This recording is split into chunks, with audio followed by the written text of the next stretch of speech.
Yeah, it seems like there are a few other ground balls where you're kind of just running up the line, and then that one I noticed you came in foul. So you are. Okay, yeah, okay. I was just gonna say, for me, what I've noticed is that, I mean, what am I doing when I'm running up the line? I'm gonna potentially help with something or for an overthrow. So I try not to run right up the line just because I end up looking up the runner's back. Okay. So I would either say in fair territory or in foul, either one, maybe a step just to get a better look. And then also, I mean, yeah, read that throw. So I just want to say good job on that. Yeah.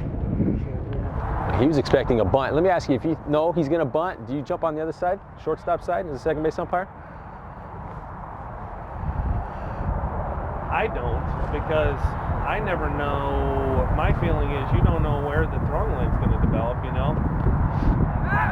But I'm anxious to hear what you got to say, Gabe. I always think, okay, if I go to that side, thinking that I would somehow get a better look, and then if the bunt could very well go up the third baseline, then I'm in the throwing lane over there. Because I know that's one of the things that a lot of guys will tell me. Hey, if you know they're going to bunt, run off first, get on the other side.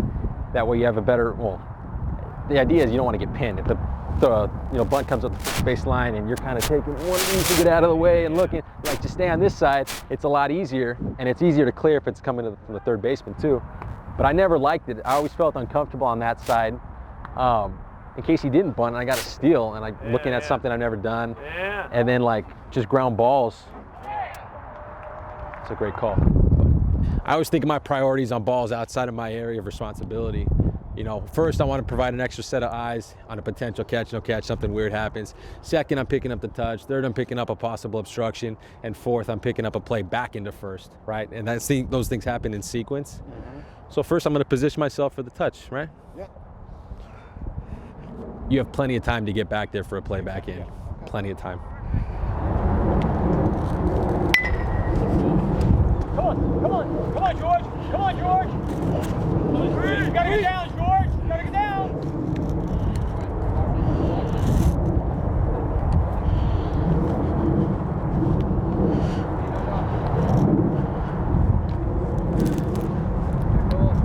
Had a closer play developed. Did you get where you wanted to get?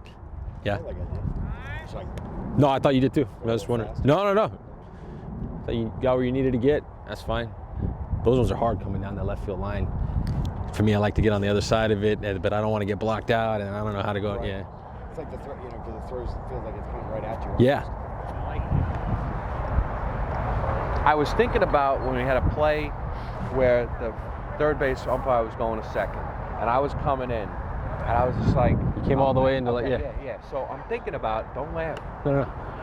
But I'm thinking about, as he's coming in, I'm looking at him, and I'm saying, looking, okay, he's going.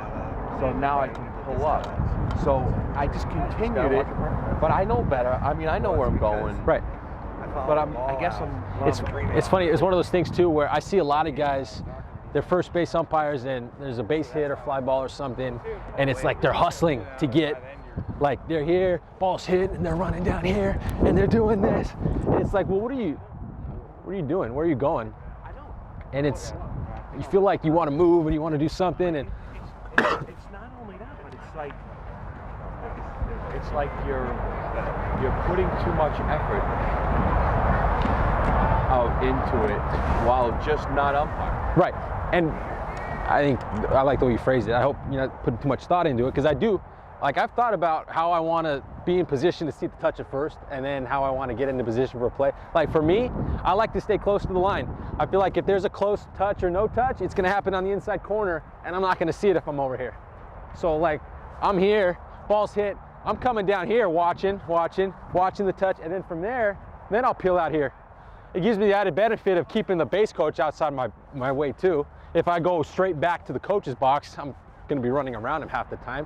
But if I'm coming down the line, watching, I see the touch, I can almost back him out, and I'm still watching, and I still get in position for a play back here. Do you feel comfortable like that? Yeah. I don't know. To me, you mean like too close to the center? Or? Too close to the center, yeah. Because I feel like, I don't know, when I'm there, I'm worried about limboing out of the way of that throw and turning at the same time.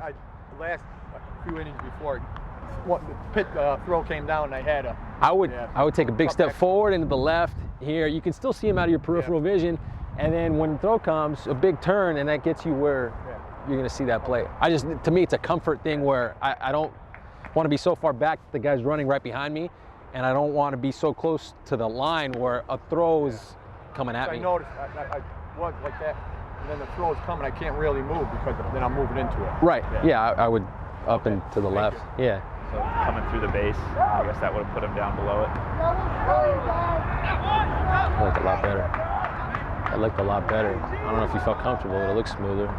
Kind of walked through it a little bit, but it looked a lot smoother.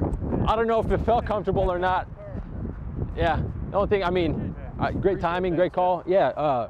Looked like you kind of were walking through it a little bit, but it looked like you were seeing what you needed to see. Yeah, I got away from it.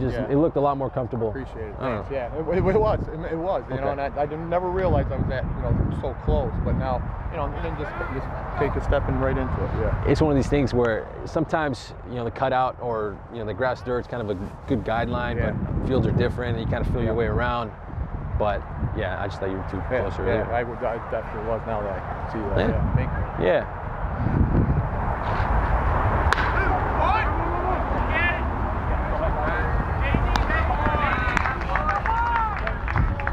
Hey, where are you going on that play? Where was I going? Yeah. Talking about just now? Yeah. Ground ball routine. To me, I would stay close to the line. I'm looking at the touch, right? The closest is gonna be here. And if he stops and he comes back, the play's gonna be here. I'm probably gonna take that here. You're just running. Behind the base? Yeah, it looked like you were in a hurry to get somewhere, and I'm not sure where you're going. I mean, there's not a whole lot to do. He's gonna throw it to first. I mean, if you're trying to get in position for a throw into third, maybe. Yeah. But he wasn't doing that at all. I would just stay here, watch the touch, keep watching. Maybe you end up here for a play back in, but otherwise, there's no really need to run over there. It's what I coach baseball. It's what we teach in and out. But now they're telling us you got to get them right. You know what I mean? Yeah. I was telling. That's an out. Right. I was telling the guys here. That's what Gabe was talking I was saying that when you have cameras and you're 100% sure that he missed them and it's going to be backed up, then yeah, he's safe because you didn't tag him. I would say throw beats him by that much, and it's not like the tag was horrendous. No, it wasn't brutal. I would say, to me, don't be a hero and call him out. Especially, I don't know if he missed them. You're saying he missed them, and the coach said he missed them. And yeah, coach said it was obvious. Okay. That's what he said. He Because said it was obvious from over there. his reaction, unless he's a really good actor, it seemed like because he was flipping the ball back like it was over. That's one of those things. Timing, right? Timing. If you see, the batter start take off his helmet because he knows he got tagged, that's something you see. I see it a lot on run. Yeah, you see it in rundowns all the time too, where a guy jumps and he does one of these, and you're not sure if he gets him or not, and all of a sudden the batter stops and the guy starts running away. Yeah, ideally, perfect world, you got a great look and you see and you're 1,000%, but that perfect world doesn't exist. So sometimes you got to make your best guess and use their reactions. Sure. Absolutely use their reactions. And I'm telling you, with the hit in the hand. Oh yeah. Sometimes I go, oh, it hit me. Right. No, you're shaking it out immediately if it gets you. You're jumping up and whatever, and when it's delayed. I wish I was 100% on every call I make, but the reality is it doesn't happen.